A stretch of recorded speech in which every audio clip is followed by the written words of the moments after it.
ஜெயிப்பதற்கு ஒரு சின்ன சின்ன சின்ன சிம்பிளான டெக்னிக்ஸ் தான்.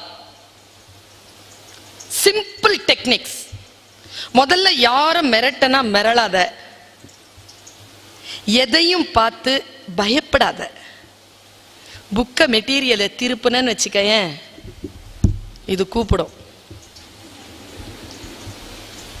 What are you doing?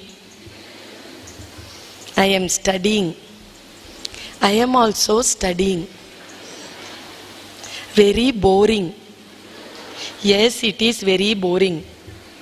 Shall we go out at 3 o'clock? பதில் வராது. 40 நிமிஷம் காலி. கூப்பிட்டானே, இப்ப என்ன பண்ணிட்டு இருக்கான்னு தெரியலையே. நான் ஒரு விஷயத்த சொல்றேன். Don't ever allow anybody to take